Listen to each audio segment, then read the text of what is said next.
that, our next lesson is about graphing circles and looking at the equation that we use in order to determine where the center of the circle is and what is the length of the radius. So let's look at this equation for a minute and break this down. This is going to give you your center point and the radius just from this equation. Sometimes you're going to have to move some things around to get it in this form, but this is the form that we're going to use.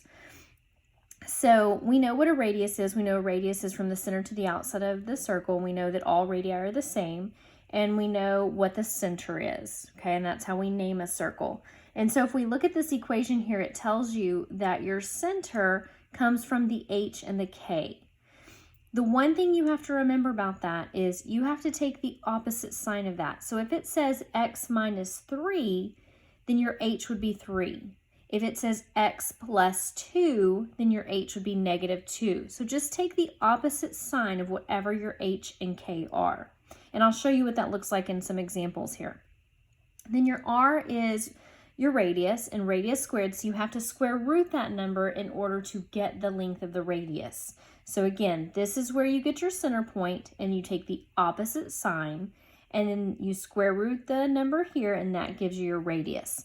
So with an example here, notice we don't have anything with the x and y like they do here. So if there isn't anything there, then your center point is going to be at the origin at 0, 0.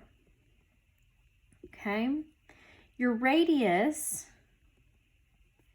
is going to take from taking the 16, it's going to come from taking the 16 and square rooting it, which is a perfect square, and so your radius is 4. So all you have to do once you get your center point and your radius is go to your graph, plot your center point here. We're going to count 4 spaces over to get our radius, 1, 2, 3, 4. And we're going to go in all 4 directions, kind of north, south, east, and west, so that we get a nice, pretty perfect circle. Now you can play connect the dots here. If you're on your iPad, we have this the shape tool, so you can connect and it'll make a nice, pretty circle. And that's all you have to do to get your answer here. So I'm looking for the center and your radius, and you're going to describe it on the picture for me. Okay, let's look at the next one. Now we do have our h and k. So let's break this equation down for a minute. We know this is our h, this is our k, and we're going to square root that to get our radius. Okay, so if it says plus 2, our h would be negative 2. And if it says minus 5, our k is going to be plus 5. Okay.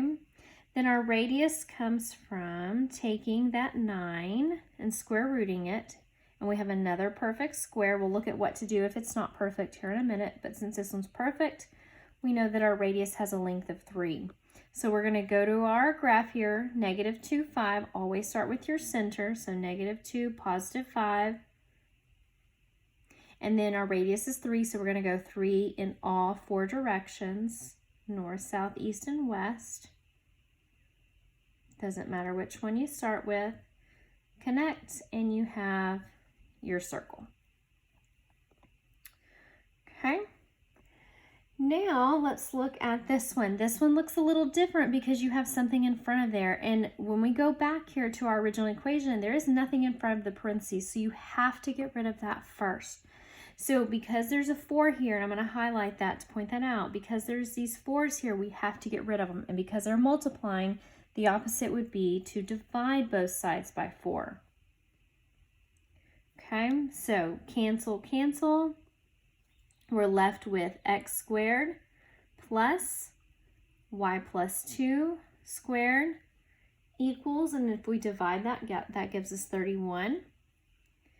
So now we can find our center point. So we're going to take that from the h and k. Our h here, there's nothing with the x, so we know that that's 0.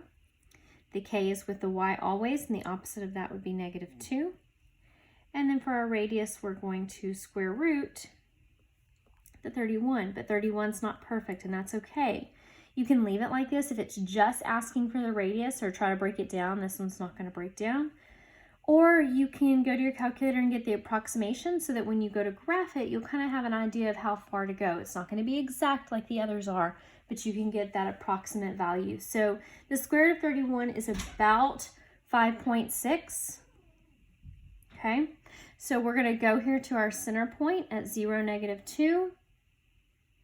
And we're going to go 5.6. So you're not going to get that exact. So go over 5 and go a little past the halfway mark. So 1, 2, 3, 4, 5. Right here between. And again, it's not going to be exact because there's just not a really good way to do that. So there's 5, a little over half. 1, 2, 3, 4, 5. A little over half. A little over half. And then we can connect to make our circle. Okay, as long as we see this right here, we know that this is correct. Okay, so we have to see what our center point is or where it is and what our radius is, and then we can see our graph. Okay, so that's what to do if you get a non-perfect square root. Now the next section that we're going to look at is actually writing the equation. So you've been given the equation and we found the center and the radius. Now we're going to go the opposite direction and write our equation. So just as a reminder, your equation is x minus h squared plus y minus k squared equals our radius squared.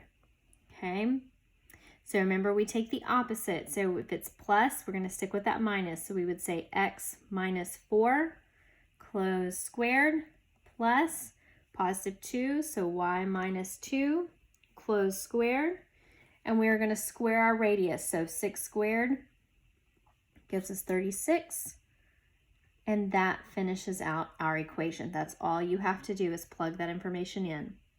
Okay, so now let's look at the next one.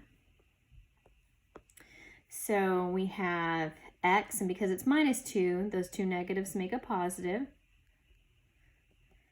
Okay, we have a +3, so y minus 3. Now let's review how to square this radical here. So you can do it a couple of different ways. We can take the 2 square root of 3 and square it. Remember, you have to apply it to both of those pieces. So you can say 2 squared times square root of 3 squared. And so 2 squared is 4. We know that a square root and a square cancel each other out. So that leaves us with a 3, giving us 12. Or you can go back to what we did when we got back from Christmas, where we said 2 square root of 3 times 2 square root of 3, outside times outside, inside times inside. We know that the square root of 9 is really 3. 4 times 3 gives us 12 also. So no matter which way you see best, it doesn't matter, you're going to get the same answer. And so 12 would go right here when we square that. So make sure you're paying attention to squaring both pieces, not just the radical. All right, last section that we're going to look at is very similar to the first section, except for now not just graphing, we have to tell the circumference and area, and we'll review those formulas here in just a minute. So let's break our equation down. Something I see that's different here is that this 10 is on the left side of the equal sign instead of the right. So all we have to do is move it over there. So let's rewrite our equation. X minus 7 squared plus y plus 5 squared. And then when we move that over, it becomes a +10. So now we can easily see where our center is going to be. Remember, we take the opposite, so +7, -5. And then our radius comes from square rooting that number there, so square root of 10. It's not perfect, so we're going to get an approximation for our graphing purposes, which is approximately 3.2. Okay? So let's go ahead and graph, and then we'll look at the circumference and area. So center at 7, -5. We go to our graph, 7, -5. And then our radius is 3.2, so we're going to go over 3 and just a little bit more on all 4 sides.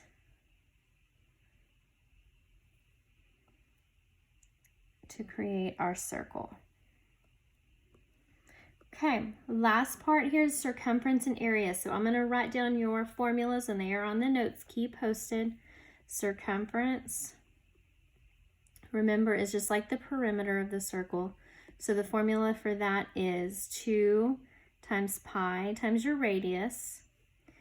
The area formula, which we did many times this year, is pi times radius squared. Okay, so all we need from this is our radius, which we know is the square root of 10. We're not going to use our 3.2. That's a rounded decimal, and that's not going to give you the exact circumference. So we're going to go back to using the square root of 10. So I'm going to put a capital C here for circumference. We know our formula is 2 times pi times my radius, which is the square root of 10. Let's talk about like terms, like we've done all year with radicals. These are not like terms. One has a radical, one does not. So all we can do here is say 2 square root of 10, put them side by side, and then throw pi at the end. We're going to leave it in terms of pi, the most exact answer here. All right, let's look at area. We know our formula is pi times our radius squared. Okay, again, we want to use the square root of 10, not our rounded decimal. We know that when we square a square root, those cancel, and so it just leaves us with 10 times pi, 10 pi. Okay, so just a couple of things to remember as you're working through this. When we use our formula, opposite numbers here for H and K. Okay, opposite numbers. If it's negative, now it's positive. If it's positive, now it's negative. And don't forget to square this number here, square root this number to get the length of your radius, and then you can go north, south, east, west, creating your circle.